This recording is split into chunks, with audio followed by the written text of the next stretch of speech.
Salut à tous, on se retrouve aujourd'hui à Lyon, ce samedi 4 juillet, pour interroger les préparationnaires qui viennent d'enchaîner 3 jours d'Écricom et 6 jours de BCE.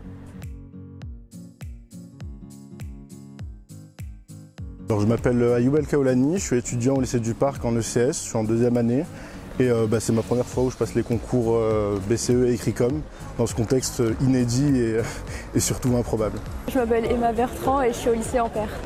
Alors bonjour, je m'appelle Kevin Couturier, je suis en ECE et je viens de passer une semaine d'épreuve BCE. Moi je m'appelle Pierre, je suis au lycée Saint-Just de Lyon et donc je viens de passer BCE pour passer les concours au CE.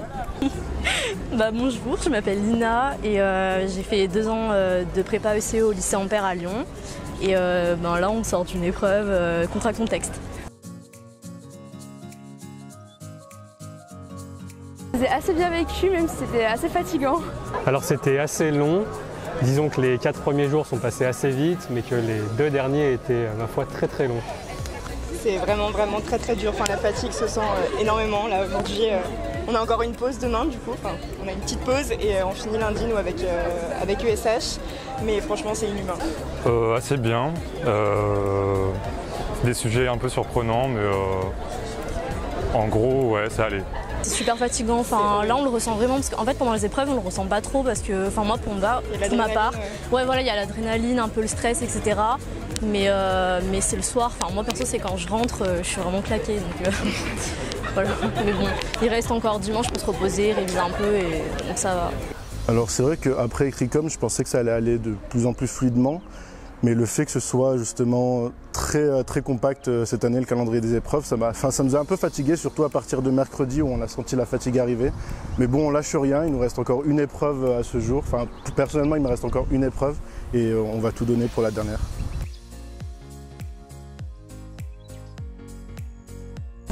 Je vais faire par rapport au classement de SIGEM et par rapport à ce que proposent les écoles. Je vais m'appuyer sur différents articles comme ceux qu'on peut trouver sur vos sites qui présentent les écoles et les mails que nous avons reçus aussi des écoles elles-mêmes.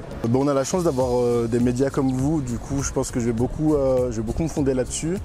Je vais beaucoup aussi me fonder sur les sites, sur les catalogues qu'on a reçus parce qu'il y a eu un forum des écoles de commerce à Lyon. Donc je pense que je vais essayer de prendre les informations telles qu'elles viennent et puis essayer de voir quelle école correspond le plus à mes projets et surtout à ma personnalité. Alors j'ai déjà regardé un peu les écoles qui me plaisaient plus que d'autres. Ça va se porter sur Paris, donc selon ce que j'ai finalement au résultat. Et puis après je viserai la plus haute école forcément, donc voilà. Pour ma part, moi je pense que je vais vraiment me fonder sur nos carrés, sur les élèves en école.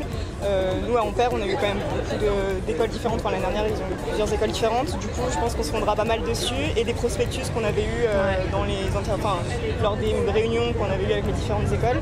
Mais c'est vrai que c'est compliqué parce qu'on va pas sentir l'ambiance de l'école, donc c'est encore un peu discriminant pour nous de devoir choisir sur une moyenne. C'est vrai que je vais quand même beaucoup m'appuyer sur le classement, mine de rien, mais après, comme Fanny, je vais surtout regarder tous les prospectus en fait, qu'on a reçus dans l'année et pour vraiment voir un peu ce qui pourrait m'intéresser, etc. Un peu l'aspect géographique quand même qui jouera pour ma part, mais globalement ce sera quand même beaucoup au classement.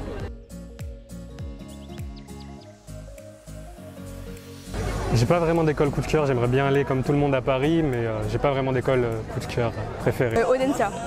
Les decks. Moi vraiment c'est ce que je vise le plus. Moi ce serait plutôt M Lyon, mais après je suis pas encore assez renseignée sur d'autres écoles, donc voilà. Pour le moment j'ai pas d'école vraiment goal, mais si vraiment je devais en choisir une, ce serait le M Lyon. À ce jour j'ai pas vraiment d'école coup de cœur parce que je me suis dit que pendant le confinement j'allais surtout me concentrer sur les écrits. Je me laisse le mois qui reste avant les résultats pour essayer vraiment de voir quelle école pourrait me convenir le mieux et surtout en fonction des résultats. Donc j'ai pas forcément d'école coup de cœur, je pense que je vais attendre vraiment le bon moment pour m'y pencher. Enrichissant. Longue. Désastre.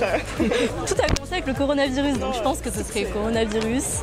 Mais oui, c'est vrai qu'en fait ça a un petit peu tout chamboulé nos plans. ça a un peu tout rallongé. On s'est retrouvé avec 3 mois de révision.